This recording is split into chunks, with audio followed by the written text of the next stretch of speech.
नमस्कार, candid conversations के नए एपिसोड में आपका स्वागत है। आज मंगलवार है और प्रोफेसर मधु भी साहब हमारे साथ मौजूद हैं। हम जी। लोग आज बात करेंगे लार्जली दिल्ली के ऊपर ही, आम आदमी पार्टी और अरविंद केजरीवाल के ऊपर। चुनाव हो गया, आम आदमी पार्टी हार गई चुनाव और जैसी कि उम्मीद लग रही थी, काफी टफ फाइट थी, भाजपा बहुत ज्यादा प्रिपेयर्ड थी। उसके बहुत सारे कारण हैं। आज हम लोग उस कारण पे चर्चा नहीं करेंगे क्योंकि पिछले 2-3 दिनों में बहुत सी चर्चाएं इस पे हुई हैं। हम लोग हुँ, आगे के रास्ते की बात करेंगे कि अब रास्ते क्या हैं, क्योंकि 2-3 पक्ष हैं। लोगों का ये कहना है कि अब अरविंद केजरीवाल का भविष्य थोड़ा डगमग है। उसके कारण ये है कि उनकी सिर्फ जो दिल्ली उनका केंद्र था, जहां से उन्होंने राजनीति की शुरुआत की थी, वो सत्ता उनके हाथ से निकल गई। हालांकि वो भी बहुत छोटा सा एक म्युनिसिपल कॉर्पोरेशन टाइप का स्टेट, जहाँ के फुल स्टेट भी नहीं है, उसकी सत्ता थी। और एक पंजाब में जहाँ पे भगवंत मान साहब बैठे हुए हैं। आज अरविंद केजरीवाल जी ने पूरी कैबिनेट को, सारे विधायकों को पंजाब से दिल्ली बुलाया, उनके साथ एक बैठक की। और बैठक का एजेंडा क्या था ये तो बहुत क्लियर नहीं था, लेकिन जो कुछ भी कारण रहा हो, लेकिन एक चर्चा ये जरूर चल रही है कि वहां पे कुछ फूट हो सकती है।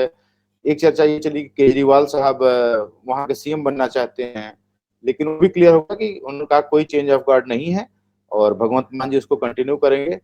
लेकिन सर, बहुत सारी बातें चल रही हैं कि अब क्या भविष्य है आम आदमी पार्टी का, क्या भविष्य है अरविंद केजरीवाल का, क्योंकि वो एक्टिविज्म छोड़ चुके हैं। उनके पास किसी ऐसे बड़े कॉर्पोरेट घराने का हाथ नहीं है जो कि उनकी वो फंडिंग, वो रिसोर्सेज अवेलेबल कराता रहे, इसको जो एक पार्टी चलाने के लिए चाहिए होती है। अभी आप कैसे देखते हैं इस फैक्ट को ध्यान रखते हुए 43% वोट आज भी दिल्ली में अरविंद केजरीवाल के पास हैं। उसके बाद भी सर, क्या आपको लगता है कि अरविंद केजरीवाल जो एक राष्ट्रीय पार्टी का दर्जा उन्हें मिला हुआ है, वो उस ढंग से अब कंटिन्यू कर पाएंगे जैसे वो पहले कर रहे थे? देखिए ज्ञानेश जी, राष्ट्रीय पार्टी का दर्जा तो मेरी निगाह में महत्वहीन है। ये एक तकनीकी श्रेणी है राष्ट्रीय पार्टी। बहुजन समाज पार्टी भी राष्ट्रीय पार्टी है या शायद रह चुकी है, सीपीआई भी राष्ट्रीय पार्टी है या रह चुकी है, आम आदमी पार्टी राष्ट्रीय पार्टी थी, अब शायद ना रह जाए। तो वो तो एक तकनीकी मामला है कि आपके पास 4 राज्यों में कुछ समर्थन आधार है, कुल मिला के इतने वोट हैं तो आपको राष्ट्रीय पार्टी का दर्जा मिल जाता है। इससे कोई खास फर्क नहीं पड़ता है सिवा कुछ तकनीकी सुविधाओं के, और एक कहने वाली बात हो जाती है। आप कह सकते हैं किसी पार्टी का जो ट्रैक रिकॉर्ड है उसमें एक विकास का एक बिंदु है। ये मसला है ही नहीं। मसला ये है कि क्या आम आदमी पार्टी दिल्ली में अपनी एकता सुरक्षित रख पाएगी, बचा पाएगी? क्या आम आदमी पार्टी पंजाब में अपनी एकता बचा पाएगी, अपनी और अपनी सरकार की एकता बचा पाएगी आम आदमी पार्टी? या आम आदमी पार्टी ने अपने विस्तार के जो सपने देखे थे और योजनाएं बनाई थी, क्या वो उन पर चल पाएगी? ये हैं 3 मसले मुख्य तौर पर। क्या आम आदमी पार्टी में अरविंद केजरीवाल का नेतृत्व जिस तरह से पहले देखा जाता था, एक तरह से उनके बारे में माना जाता था कि कोई इस नेतृत्व पर सवाल उठाने की स्थिति में नहीं है, वही एकमात्र सबसे बड़े नेता हैं, क्या वैसी उनकी स्थिति रह पाएगी? ये सब सवाल हैं जिनके ऊपर सोचना चाहिए।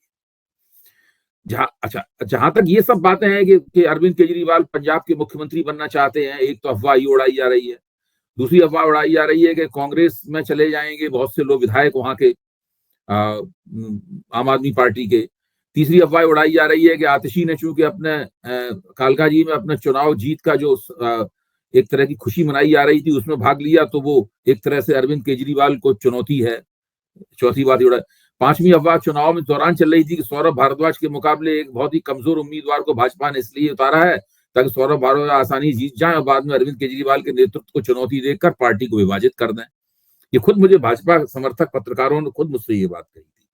तो इस प्रकार की बहुत सारी कॉन्स्पिरेसी थियरीज जो है ना, वो पहले भी उड़ाई गई हैं और अभी भी लगातार उड़ाई जा रही हैं। आप जानते हैं कि जो खबरिया चैनल है वो तो एकदम, उनका तो भाजपा करण हो चुका है पूरी तरीके से। लेकिन सोशल मीडिया के जो बहुत से प्लेटफॉर्म है उसमें कुछ प्लेटफॉर्म कांग्रेस के प्रति बहुत ही प्रतिबद्ध है, जो साफ तौर पर कह रहे हैं कि दिल्ली में आम आदमी पार्टी को प्रियंका राहुल ने हराया। इस हेडिंग से आपको वीडियो मिलेंगे।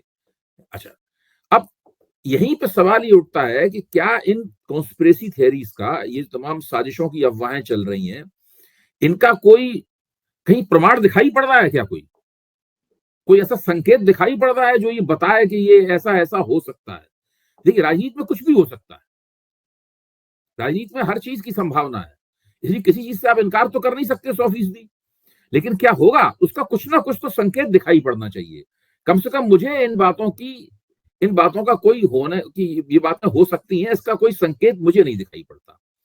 अगर किसी को दिखाई पड़ता है तो वो संकेत पेश करे कि भाई ये संकेत है, इससे अंदाजा हम लगा सकते हैं कि ये हो गया। केवल इसलिए कि कालका जी में जो जीत की खुशी मनाई जा रही थी उसमें आतिशी ने उस खुशी में अपनी भागीदारी की, इसके आधार पर तो ये नहीं कहा जा सकता कि वो अरविंद केजरीवाल के खिलाफ हो गई हैं या उनकी टांग खींच देना चाहती हैं। ये तो इसका नतीजा नहीं निकाला जा सकता। तो मुझे ना पंजाब के बारे में ये सब बातें सही लग रही हैं, ना दिल्ली के बारे में ये सब बातें कोई बात सही लग रही है। आप देखिए पंजाब में आम आदमी पार्टी बहुत ही मजबूत स्थिति में है, सरकार उसकी 90 उनके पास विधायक हैं और भगवंत मान के मुख्यमंत्रित्व को आज तक इतने दिन हो गए, अभी तक किसी ने कोई चुनौती नहीं दी है। एक वक्तव्य भी नहीं दिखाया जा सकता कि उनको चुनौती दी है। इसके मुकाबले आप देखिए भाजपा में किरोड़ीमल मीना राजस्थान के मुख्यमंत्री के खिलाफ बोल रहे हैं लगातार, उनको कारण बताओ नोटिस दिया गया है। जो विज जो है हरियाणा में, वो हरियाणा के मुख्यमंत्री के ऊपर छींटाकशी कर रहे हैं लगातार, उसको कारण बताओ नोटिस दिया गया है उनको। तो और ये स्थिति है पूरी, जबकि ऐसा कुछ पंजाब में दिखाई नहीं पड़ रहा है। पंजाब में आम आदमी पार्टी के खिलाफ जो राजनीतिक शक्तियां हैं उनको आप देखिए, कांग्रेस के पास कोई ऐसा नेता नहीं है, जो कि कांग्रेस का समर्थन आधार काफी है जो लोकसभा चुनाव में दिखाई पड़ा था, लेकिन बहुत स्पष्ट रूप से कांग्रेस के पास ऐसा कोई बड़ा नेता नहीं है राज्य के स्तर का जो कांग्रेस का झंडा लेकर उसको एकताबद्ध होकर बिल्कुल तैयार करके विधानसभा की राजनीति में आम आदमी पार्टी के खिलाफ खड़ा कर सके। जब नेता उन्हें मिल जाएगा तो वो जरूर खड़ा करेंगे, ऐसी बात नहीं। कांग्रेस का समर्थन आधार कमजोर नहीं है पंजाब में। अकाली दल ने अपने लिए जो गड्ढा खोदा था, उस गड्ढे में वो और ज्यादा भीतर गिर गया है। जब से पंथिक ताकतों ने हस्तक्षेप किया है तब से वो और ज्यादा नीचे गिर गया है। नहीं सर, केजरीवाल जी के भविष्य के लेकर के मैं पूछ रहा था कि अब वो करेंगे क्या अगले 2 साल में? आप क्या देखते हैं कि वो कैसे? वो मैं वहीं आ रहा हूँ, नहीं मैं वहीं आ रहा हूँ, जी जी। अच्छा, तो पंजाब में आम आदमी पार्टी की सरकार के सामने कोई भाजपा का समर्थन आधार बहुत ही संकीर्ण है, बहुत छोटा है।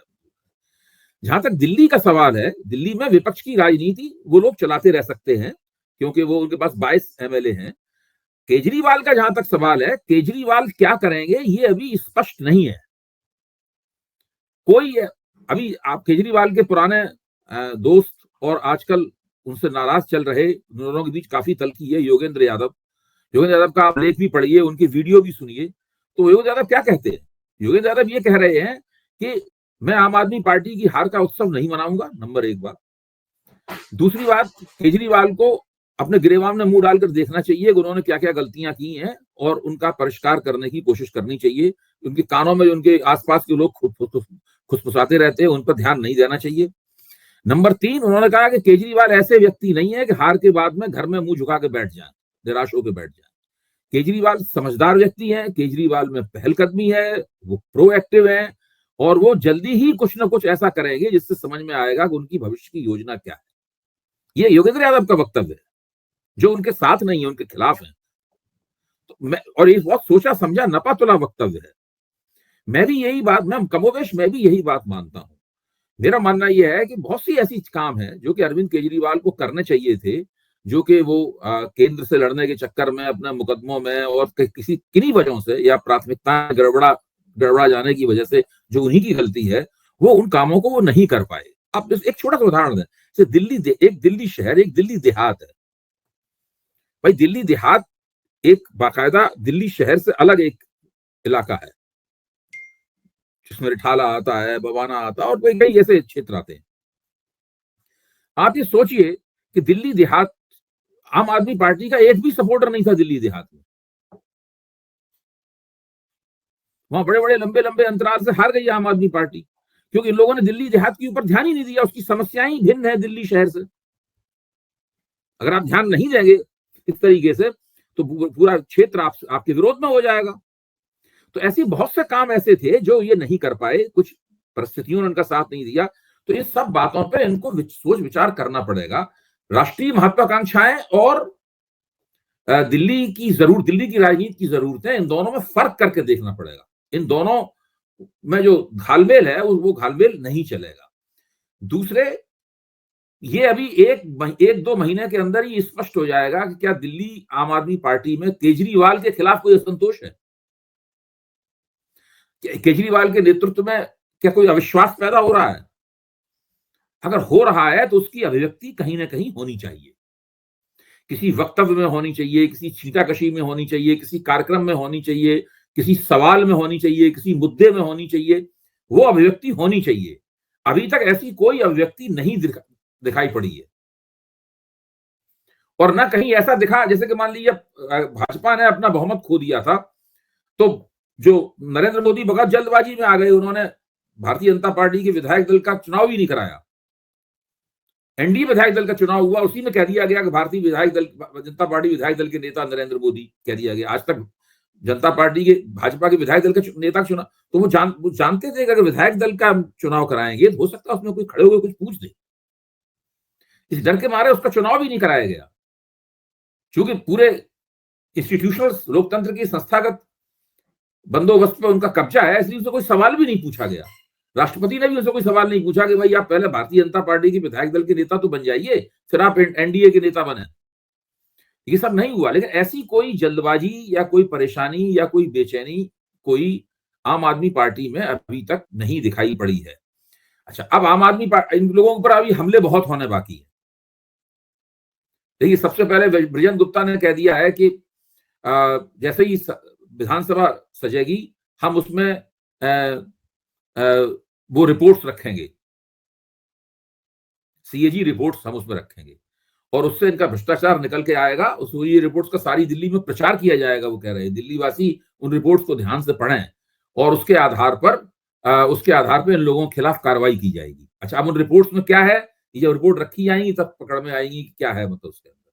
क्योंकि सीएजी रिपोर्ट्स के आधार पर इस देश में बहुत राजनीति होती है। 2014 का चुनाव जीतने में सीएजी रिपोर्ट मोदी जी के लिए, विनोद राय द्वारा दी गई सीएजी रिपोर्ट मोदी जी के लिए बहुत मददगार साबित हुई थी। तो वो सीएजी रिपोर्ट एक बहुत बड़ा राजनीतिक हथियार है। उस राजनीतिक हथियार का क्या असर होता है?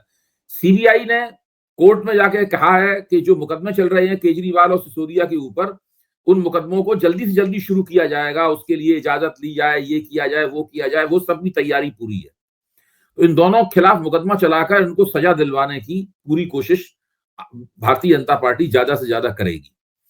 आतिशी ने साफ कर दिया है कि वो भारतीय जनता पार्टी पर दबाव बनाएंगी कि उन्होंने जो बड़े बड़े वायदे किए हैं चुनाव के दौरान, उन वायदों को तुरंत लागू करना शुरू करें। नरेंद्र मोदी ने कहा था कि पहले ही कैबिनेट की मीटिंग में 2500 रुपया जो है वो सब लोगों के महिलाओं के खाते में पहुंचना शुरू हो जाएगा। अब तो पूछा जाएगा ना इनसे, भाई कि अब पराली क्यों जल रही है, आप हवा क्यों गंदी है, अब कूड़ेदान का कूड़ों के ढेर कब हटेंगे, मतलब यमुना का क्या होगा। और दिल्ली में अब कानून व्यवस्था की जो समस्या है, उस समस्या की जिम्मेदारी जितनी केंद्रीय गृह मंत्रालय उठाएगा उतना दिल्ली सरकार के ऊपर भी जाएगी, क्योंकि दरअसल वो तो सब एक ही लोग हैं ना।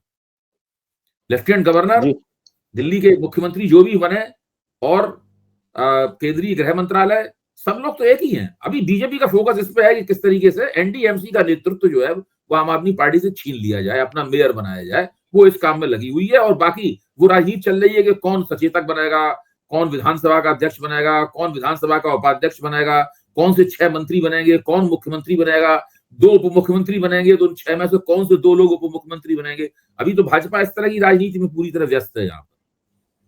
तो ये भी कॉन्स्पिरेसी थ्योरी कही जा रही है कि भाजपा इन 22 में से लोगों को और तोड़ लेगी। भाजपा को मेरे ख्याल से उसको तोड़ने की कोई जरूरत नहीं है, कोई जरूरत नहीं। मुसलमान विधायक, विधायक भाजपा के लिए ज्यादा कोई बहुत मुफीद नहीं साबित होगा।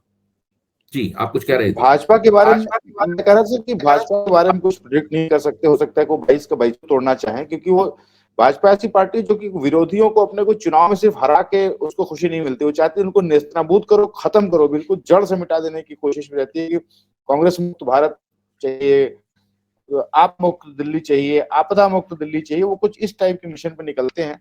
लेकिन सर, एक बार मैं जरा कांग्रेस के बारे में समझ लूं कि कांग्रेस को करीब 6-6.5% वोट मिले।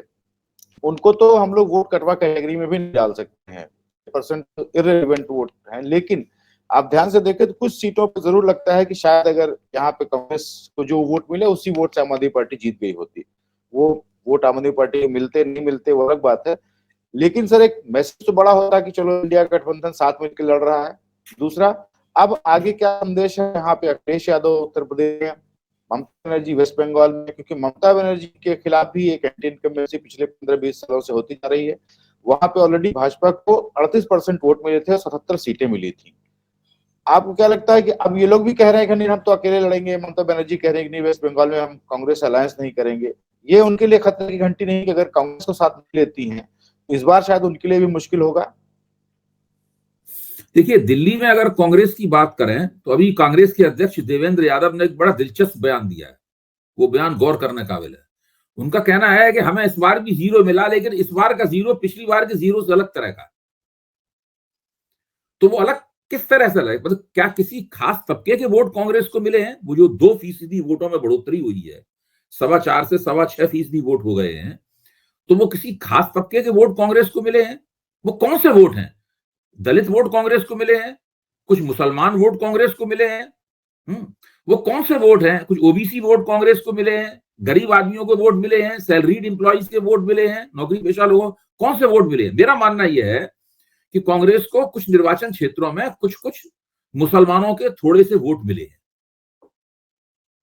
और कुछ कुछ दलितों के वोट मिले हैं। मुसलमानों के कुछ थोड़े से ज्यादा मिले हैं, दलितों के थोड़े से कम मिले हैं।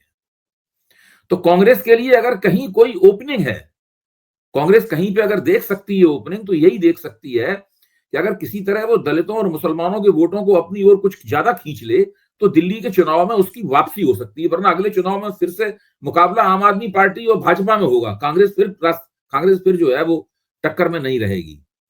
अब कांग्रेस ऐसे उन वोट को खींचने के लिए कांग्रेस को क्या करना चाहिए, ये एक बड़ा सवाल है। आम आदमी पार्टी चुप नहीं बैठेगी, वो तो अपने जनाधार में काम करेगी। भाई सीएसडीएस लोकनीति का सर्वे बताता है कि दिल्ली के जो सबसे ज्यादा गरीब लोग थे, जो 43.5% वोट मिले हैं आम आदमी पार्टी को, उसमें दिल्ली के सबसे गरीब लोगों के वोट सबसे ज्यादा है। मुसलमानों के वोट 65%, 100 में 65 वोट आम आदमी पार्टी को मिले हैं। दलितों के 100 में 70 से ज्यादा वोट आम आदमी पार्टी को मिले हैं। ये लोकनीति सीएसडीएस के सर्वे ने आज इंडियन एक्सप्रेस में पूरी तालिका में पूरा बताया है।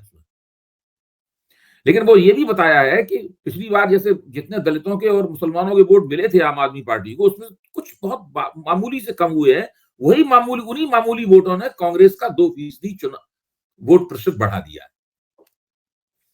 जहां तक ये सवाल है कि कुछ निर्वाचन क्षेत्रों में साफ तौर पर दिखाई पड़ता है कि जो भाजपा और कांग्रेस के अंदर जो फर्क है, उसमें भाजपा और आम आदमी पार्टी के बीच में जो फर्क है, कांग्रेस के उम्मीदवार को उससे ज्यादा वोट मिले हैं या उतने वोट मिले हैं। तो मैं समझता हूं कि ये चुनावी परिणामों की व्याख्या करने का ये एक बचकाना गणित है। ये गणित ये मान के चलता है कि कांग्रेस ना होती तो सारे के सारे वोट अनिवार्यता आम आदमी पार्टी को मिल जाते, जबकि ऐसा नहीं है। अगर वो एंटी इनकम्बेंसी के वोट हैं तो वो वोट भाजपा को उसमें से बड़ा हिस्सा भाजपा को चला जाता। दूसरे, अगर हम अरविंद केजरीवाल के निर्वाचन क्षेत्र पर गौर करें तो इस पूरे तर्क की जो फालेसी है, इस पूरे तर्क की में जो गड़बड़ है, वो गड़बड़ हमारे सामने आ जाती है। अरविंद केजरीवाल को कितने वोट मिले? पिछली बार से करीबन 20,000 वोट कम मिले। भाजपा के उम्मीदवार को कितने वोट मिले? पिछली बार से 5,000 वोट ज्यादा मिले। और कुछ वोट उन्होंने काट लिए, कांग्रेस के उम्मीदवार ने काट लिए। कुल मिला के अरविंद केजरीवाल 3-4 हजार वोटों में चुनाव हार गए। तो अरविंद केजरीवाल के चुनाव हारने की मुख्य वजह है कि उनको मिलने वाले वोटों में बड़े पैमाने पर गिरावट हुई। उनको वाल्मीकि वोट देते थे जो दिल्ली क्षेत्र में है, वाल्मीकियों ने वोट नहीं दिए। सरकारी कर्मचारियों में उनका बड़ा अच्छा समर्थन था, सरकारी कर्मचारी सारे के सारे भारतीय जनता पार्टी के साथ चले गए वो वोट। तो ये वजह है उनके चुनाव हारने की। जो उनके खिलाफ संदीप दीक्षित खड़े थे, संदीप दीक्षित को मिलने वाले वोट उनके चुनाव हारने की मुख्य वजह नहीं है। उनके वोटों में कितनी बड़ी गिरावट हुई, ये महत्वपूर्ण बात है। मेरा तो मानना है संदीप दीक्षित को अगर 5,000 वोट और मिल जाते तो उनके हारने का फर्क पड़ जाता उनका, या कम मिलते तो बहुत मुश्किल था उनका जीतना, क्योंकि उनके वोटों में खुद बहुत बड़े पैमाने पर गिरावट हुई है। प्रश्न ये है कि जो 10% वोट कुल मिला के आम आदमी पार्टी गिरे हैं, अगर आम आदमी पार्टी इसमें से 3-4% वोट भी बचा लेती तो इस वक्त वो विधानसभा त्रिशंकु हो गई होती, या बहुमत आम आदमी पार्टी को मिल गया होता, 36 सीटें मिल गई होती उनको। तो ये जो गिरावट हुई है आम आदमी पार्टी के वोटों में, ये बहुत महत्वपूर्ण है। और मैंने पब्लिक इंडिया के मंच पे एक बात कही थी, आपके साथ वो बात नहीं हुई, मैं आपके साथ भी वो बात कह दूं। एक पीरियोडिकल लेबर फोर्स सर्वे होता है, उस सर्वे में पाया गया है कि इस देश में 100 लोगों में 22 लोग नौकरी पेशा होते हैं, सैलरीड एम्प्लॉय होते हैं, वेतनभोगी होते हैं। लेकिन दिल्ली की स्थिति अलग है। दिल्ली में 100 में 56 लोग नौकरी पेशा होते हैं। इसमें पेंशन याफ्ताओं को लोगों को और जोड़ लिए तो उनकी और संख्या बढ़ जाती है। तो ये सारे लोग, इन लोगों का बड़ा हिस्सा आम आदमी पार्टी को मिलता था, जो कि आठवें वेतन आयोग की घोषणा और इनकम टैक्स की रियायत के कारण भारतीय जनता पार्टी में वापस चला गया। लोकसभा चुनाव में जहां था वहीं रह गया। इसकी वजह से इनके 10% वोट बढ़ गए और ठीक 10% वोट कांग्रेस और भाजपा के मिला के बढ़े हैं। मोटी मोटी बात मैं ये कह रहा हूं, लेकिन मैं ये मानता हूं कि आम आदमी पार्टी के वोटों में गिरावट उनके हारने का बड़ा कारण है, कांग्रेस उनके हारने का बड़ा कारण नहीं है। और ये बयान पूरी तरह हास्यास्पद है कि हमारा इस बार का जीरो पिछली बार के जीरो से अलग तरह का है। मैं कह रहा सर कि ये कितना बड़ा खतरे की घंटी है ये अखिलेश यादव और ममता बनर्जी के लिए। लोग भी चुनाव में जाने वाले अगले 2 सालों में। देखिए, अखिलेश यादव के खिलाफ तो कोई एंटी इनकम्बेंसी का सवाल ही पैदा नहीं होता, वो तो भाजपा के खिलाफ होगी। अगर कांग्रेस से लड़ते हैं तो मैं पूछ रहा हूँ, अखिलेश यादव को तो कांग्रेस के साथ में गठजोड़ करना है, जो मेरे ख्याल से उत्तर प्रदेश में बहुत आसानी से साथ कर लेंगे, क्योंकि कांग्रेस के साथ में कोई चारा नहीं।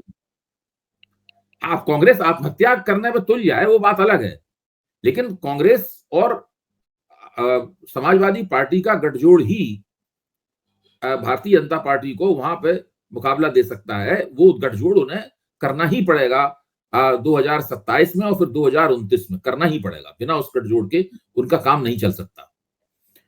दूसरी बात, ममता बनर्जी का जहां तक सवाल है, ममता बनर्जी की पार्टी की स्थिति समाजवादी पार्टी की स्थिति से भिन्न है। ममता बनर्जी पश्चिम बंगाल की डोमिनेंट पार्टी है, प्रधान शक्ति है उनकी, और वो अपने विरोधियों से काफी आगे है हर तरह से, वोट प्रतिशत में भी, सीटों में भी, प्रभाव में भी, कार्यकर्ताओं में भी, प्रसार में भी, सब तरह से हर तरह से आगे हैं। तो उनकी आत्म छवि ये है कि हम अकेले ही भाजपा को हराने में सक्षम है, और ये एकाधिक बार साबित भी कर चुकी हैं। वो विधानसभा में भी उन्होंने साबित किया और लोकसभा में भी उन्होंने साबित किया। कांग्रेस ने उनको तंग किया, मार्क्सवादी पार्टी ने उनको तंग किया, ओवैसी साहब ने उनको तंग करने की कोशिश की, उसका उनके ऊपर कोई असर नहीं पड़ा। दोनों बार वो कामयाब हुई हैं। जहां तक एंटी इनकम्बेंसी का सवाल है, जितने साल आप सत्ता में रहेंगे एंटी इनकम्बेंसी बढ़ती रहेगी। आपको नए नए तरीके खोजने पड़ेंगे उस एंटी इनकम्बेंसी को कमजोर करने के। मेरा कहना दूसरा था, ये हमें जरूर बाहर से देखने पड़ता है कि ममता बनर्जी बहुत आगे हैं विरोधियों से, लेकिन धीरे धीरे करके ही सही भाजपा वहां पे 38% वोट और 77 सीटों तक पहुंच गई है। अब उसको बहुत 5-7% का ही और फासला तय करना है, जो अगर ये 5-7% नीचे आ जाए और बीजेपी 5-7% ऊपर चली जाए तो भाजपा बहुत दूर नहीं रह गई है। और अगर ममता बनर्जी ढंग से कहे, मैं बिल्कुल आपसे सहमत हूं। वो ममता बनर्जी को अगर उनका बस चला तो भाजपा को इतने वोट बढ़ाने की इजाजत नहीं देंगी अपने। इसीलिए मैं कह रहा हूं कि जो उनके खिलाफ एंटी इनकम्बेंसी है उसको समझकर उस एंटी इनकम्बेंसी को मंद करने के लिए उन्हें कोशिशें करनी पड़ेंगी। अभी तक की उनकी सफलताओं का आधार यही है। 2019 में उन्हें झटका लगा था लोकसभा चुनाव में, जब भारतीय जनता पार्टी ने बहुत जबरदस्त प्रदर्शन करके उनको चौंका दिया था। उसके बाद ममता बनर्जी संभली। मैंने इसके ऊपर एक लेख भी लिखा है और काफी चर्चा भी मैंने इसके ऊपर की है कि आखिरकार उन्होंने वो कौन से कदम उठाए जिनकी वजह से वो अगले विधानसभा चुनाव में, जब खेला होवे नारे के साथ वो बहुत बेहतरीन जीती, तो उन्होंने कौन सा ऐसे कदम उठाए जिनसे उनके खिलाफ जो नाराजगी थी जनता में, उस नाराजगी को उन्होंने दूर किया।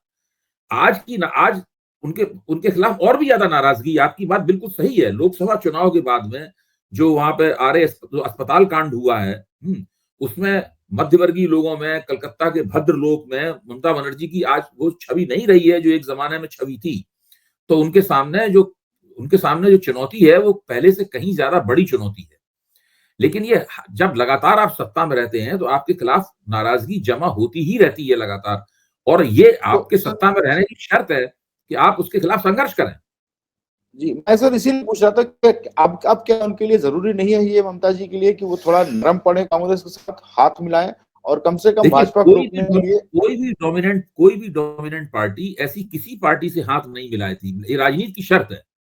कोई भी प्रधान शक्ति जो है वो ऐसी किसी पार्टी से हाथ नहीं मिलाती जिसमें उसे डर हो कि उसके ऊपर सवारी करके ये दोबारा जिस इलाके से हमने उसको धकेला के निकाल दिया है उस इलाके में घुसने की ओपनिंग देने के लिए कोई तैयार नहीं है।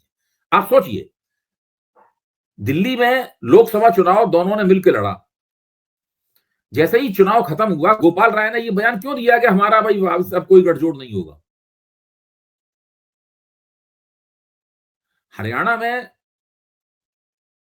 आम आदमी पार्टी ने और कांग्रेस ने मिलकर चुनाव लड़ा लोकसभा का।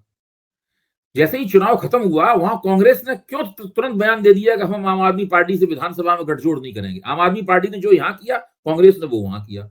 क्यों किया उन लोगों ने ऐसा? क्योंकि विधानसभा के संदर्भ में दोनों पार्टियां मानती हैं कि वो डोमिनेंट पार्टियां हैं।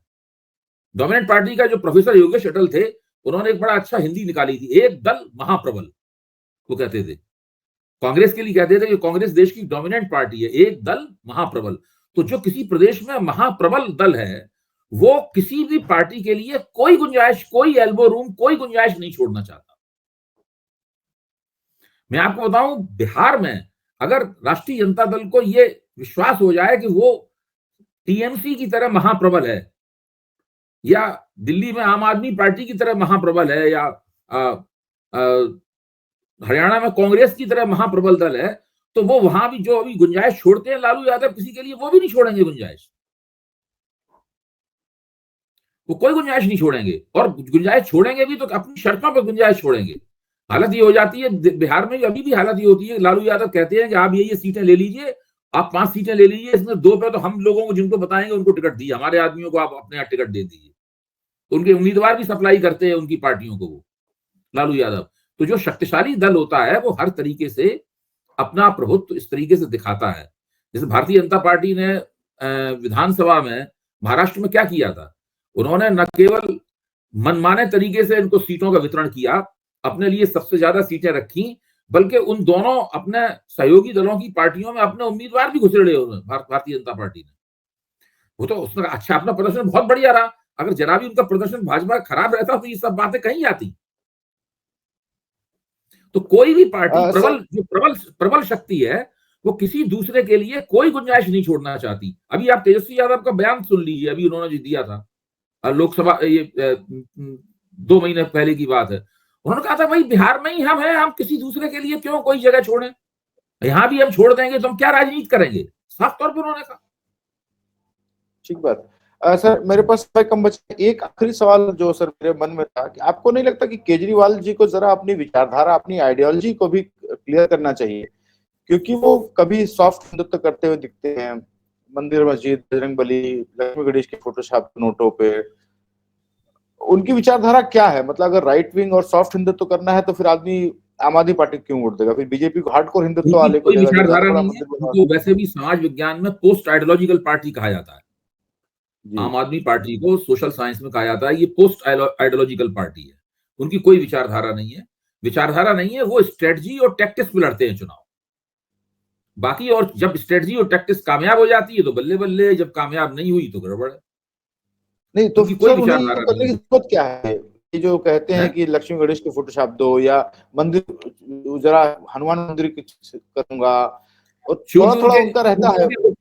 चूंकि उनके मुख्य विरोधी भाजपा है, जिस दिन अगर मान लीजिए भाजपा मुख्य विरोधी न रहे दिल्ली में और कांग्रेस मुख्य विरोधी हो जाए, तो वो इस तरह की बातें कहना बंद कर देंगे या ना के बराबर कर देंगे। भाई किससे आप लड़ रहे हैं, इससे तय होती है आपकी रणनीति क्या है। नहीं तो ये सब करने से क्या भाजपा का वोटर या कोई भी नॉर्मल आदमी जो कि अगर कोई धर्म और हिंदू या मंदिर के नाम पे वोट देगा तो वो आम आदमी पार्टी को क्यों वोट देगा? वो बीजेपी को वोट देगा। इसमें मैं ये मानता हूं कि ये सब करके आप भारतीय जनता पार्टी की जो हिंदुत्ववादी अपील है उसको न्यूट्रलाइज करने की कोशिश करते हैं।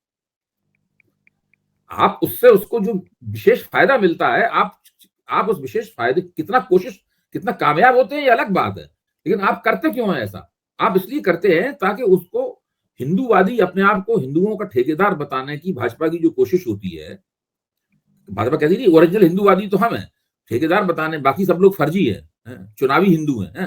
तो वो कोशिश ये होती है उनकी कि इनको हम जो विशेष फायदा मिलता है उसको न्यूनतम कर दें। ये इस तरह के प्रयास के कारण इस तरह की बातें कही जाती हैं। राहुल गांधी भी जो अपना जनेऊ दिखाते हैं या अपना गोत्र बताते हैं, तो उसके पीछे यही कारण होता है। जी, तो हम लोग सर इसी तरीके से देखते रहेंगे राजनीति को कि कौन महाबली है और कौन जीतता है, कौन हारता है। आज के लिए सर इतना ही। दर्शकों का भी बहुत धन्यवाद, और आपको सर विशेष धन्यवाद दिल्ली की पॉलिटिक्स को विस्तार से समझाने के लिए। बहुत बहुत धन्यवाद।